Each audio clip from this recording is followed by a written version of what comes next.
Хто будзе вінаваты ў правалах Лукашэнкі? Пра што расказвае КДБ і што за беды адбываюцца ў Беларусі з расійскімі зоркамі? Вітаем, сябры! Гэта наша Ніва і зараз мы ўсё вам раскажам.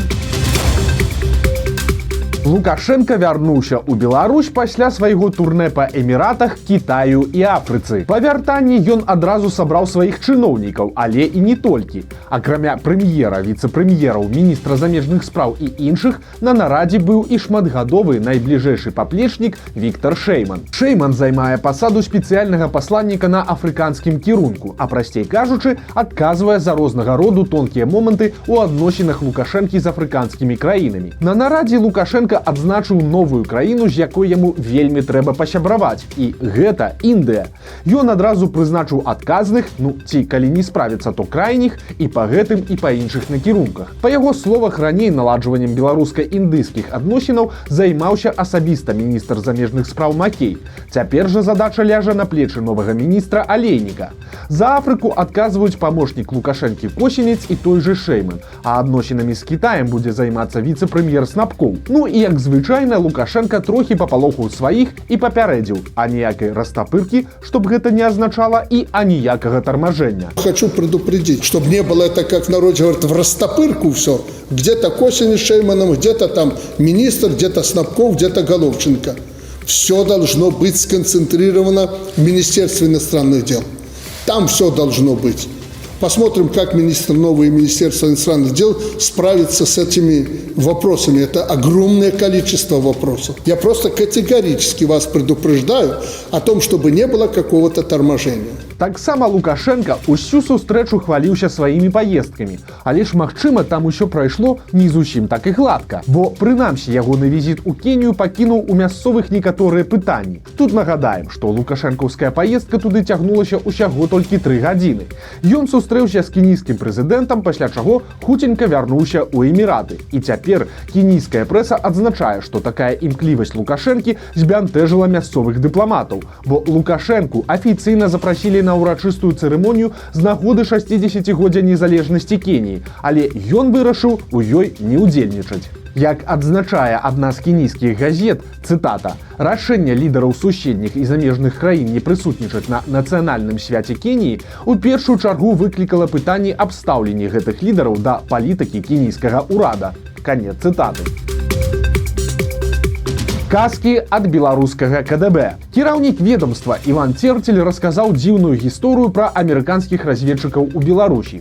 Па яго словах, час ад часу беларускія спецслужбы фіксуюць прыбыццё ў Мінск заходніх шпіёнаў, а далей цытата Церцеля. Нядаўна былі супрацоўнікі ЦРУ, і яны вельмі актыўна перамяшчаліся па Мінску. У іх выклікаў здзіўленне факт, што народ не галадае, транспарт працуе, людзі жывуць сваім жыццём. Канец цытаты. Тут, канешне, можна было б спытаць, дык а навошта вы пускаеце ў Беларусь замежных разведчыкаў, калі ведаеце, што гэта разведчыкі? Але ладно, бо далей весялей. Церцель заявіў, што ў Польшчы рыхтуюцца аж 7 беларускіх харугваў. На думку КДБшніка, робіцца гэта пад кантролем польскіх спецслужбаў, а мэта гэтых харугваў – тэракты і захопы аб'ектаў на тэрыторыі Беларусі. Церцель кажа, што самая небяспечная харугва нібыта знаходзіцца ў Беластоку, і ён нават назваў імя яе кіраўніка. Гэта нехта Руслан Асадулаев пад псеўданімам Шляхціц. Мы пацікавіліся асобай гэтага Асадулаева, і вось што цікава. Мужчыну 32 гады, ён ураджэнец Слуцка, скончыў вайсковую акадэмію, але пасля сышоў у бізнес, займаўся харчаваннем і здаваў у арэнду нерухомасць, а пасля адкрыў у Баранавічах бізнес-інкубатар, дзе на сценах былі партрэты вядомых беларускіх дзеячаў, напрыклад, Элізы Ажэшкі і Васіля Быкова. Тады у Асадулаева адразу пачаліся праблемы. Адна за адной пайшлі праверкі. Таксама ад яго запатрабавалі павесіць у памяшканні партрэт Лукашэнкі і чырвона-зялёны сцяг. Калі Руслан адмовіўся, на яго завялі крымінальную справу за перавышэнне ўлады. У выніку ў маі 22 года ён правёў 3 сутак за кратамі, а пасля з'ехаў у Польшчу. Цяпер жа беларускія сілавікі абвесцілі Асадулаева ў вышук. Яго падазраюць у тым самым перавышэнні ўлады, а таксама у садзейнічанні экстрэмісцкай дзейнасці. Беларусь. Гіблае месца для расійскіх поп-зорак. Аж двое знакамітасцяў трапілі ў бальніцу пасля паездкі ў Мінск. Днямі весці беларускую песню года прыязджала расійская тэлевядучая Лера Кудраўцева. Але ўсё пайшло не па плане. Кудраўцева раптам адчула сябе вельмі кепска і яе адразу шпіталізавалі проста ў беларускай сталіцы. Абследаванне показала запаленне лёгкіх і Кудраўцева не змагла прыняць удзел у канцэрце. А ў Падмаскоўі ў бальніцу экстрана паклалі прадзюсара Яўгенія Прыгожына. У яго таксама дыягнаставалі пнеўманію, прычым яшчэ і з грыпам. Як расказаў сам Прыгожын, ён заразіўся падчас паездкі ў Мінск на здымках беларускай перадачы «Фактор Бай». І як толькі ён вярнуўся з Беларусі, то здароўе рэзка пагоршала і прыйшлося нават выклікаць хуткую. Мы, канешне, не верым у забабоны, але можа гэта такі намёк вышэйшых сілаў расійскай папсе? Хацеў нашкодзіць і толькі дапамог. Расійскі прапагандыст і гісторык Александр Дзюкаў ваюе з постаццю Кастуся Каліноўскага ў беларускай гісторыі. Дзюкаў старанна намагаецца выставіць Каліноўскага палякам, якога беларускі канон упісалі савецкія гісторыкі. Цяпер Дзюкаў апублікаваў лісты Каліноўскага, адрасаваныя яго каханай Марысе Ямант, напісаныя у тым ліку і па-польску. Гэтыя лісты Каліноўскі пісаў за кратамі турмы ў Вільні, калі ўжо разумеў, што яго жыццё хутка скончыцца шыбеніцай. На думку Дзюкава, лісты мусілі неяк пацвердзіць польскі шавінізм славутага паўстанца. Але ж у перапісцы увогуле не фігуе Польшча ці польскасць. Замест гэтага Каліноўскі як можа суцяшае сваю каханую і з любоўю і сумам падводзіць вынік свайго кароткага жыцця. Вось адна невялікая цытата. «Марылька моя дарагая, яшчэ сонейка свеціць нада мною. Яшчэ я магу глядзець, думаць і жадаць.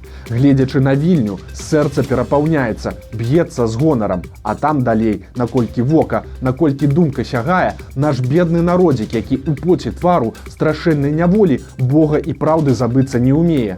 Ды хіба не гонар прынесці жыццё для яго ў ахвяру, для нашай зямлі роднай, усцеленай магіламі гераічных продкаў нашых. Гэта слава для нас, гэта гонар наш». Канец цытаты.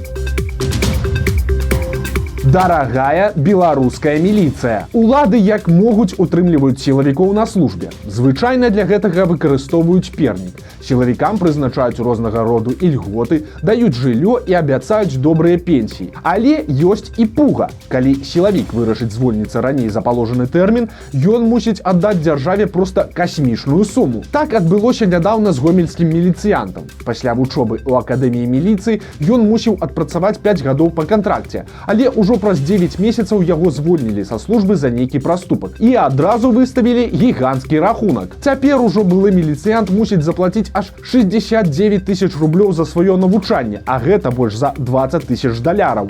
Сума для большасці беларусаў проста непад'ёмная. І выстаўляюцца такія сумы якраз для таго, каб утрымаць сілавікоў ад звальненняў, бо проста, каб вы разумелі, выпускнік БДУ, самага прэстыжнага універсітэта Беларусі, у выпадку адмовы ад размеркавання мусіць заплаціць дзяржаве за сваё навучанне ўсяго толькі 40-45 тысяч, а звычайны міліцыянт ледзь не ў 2 разы больш. А беларускі міністр фінансаў Юрый Селівёрстаў загаварыў пра справядлівасць. У наступным годзе чыноўнікі хочуць павысіць транспартны падатак, прычым для люксавых аўтамабіляў ён вырасце ажно ў 10 разоў. Каментуючы такое рашэнне, Селівёрстаў назваў гэта элементам справядлівасці. Тут нагадаем, што яшчэ адзін так званы элемент справядлівасці ўжо ўвялі для тых, хто зарабляе больш за 5 тысяч даляраў на месяц. Такія багацеі будуць плаціць не 13% падаходнага падатку, а амаль удвая больш. Ажно 25. Дзейнічаць гэтая справядлівасць пачне з 24 года. Бяда адбылася ў Мазыры. Сёння ноччу на мясцовым нафтаперапрацоўчым заводзе здарыўся пажар. Там ёсць і ахвяры. Быў знойдзены загінулым работнік, які правяраў адну з установак пасля рамонту. Ён атрымаў 90% апёкаў цела і сканаў на месцы. Што стала прычынай бяды і хто вінаваты, цяпер высвятляюць следчыя.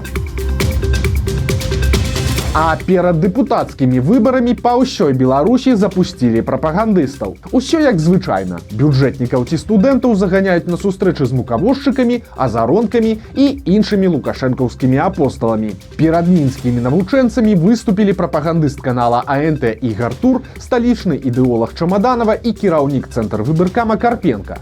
Тур на сустрэчы падзяліўся сваімі разважаннямі пра выбары дэпутатаў. Что человек, которого вы выбираете в вашем округе, будет представлять не только мнение вашего округа по глобальным вопросам, но это в том числе человек, который может решать ваши локальные проблемы, типа яма на дороге где-то в округе. И если вы выберете какого-то человека, который этого делать не будет, то в этом будет виноват не Лукашенко, не власть, а исключительно вы сами. Але тут хочется трошки удакладніць і агучыць, як будзе адбывацца ў рэальнасці. Вы вывучыце ўсіх кандыдатаў, прагаласуеце, а ўлада ўсё роўна прызначыць тых, каго лічыць патрэбным. Але калі той прызначаны зверху дэпутат з нечым не справіцца, то гэта сапраўды будзе ўжо толькі ваша праблема. І вінаватымі сапраўды акажацеся вы. Любіш Лукашэнку, не любіш Лукашэнку, усё роўна раней ці пазней дабяруцца і да цябе. Цяпер улады ліквідавалі яшчэ адну літоўскую арганізацыю ў Беларусі з назвай «Клуб Гірвячый».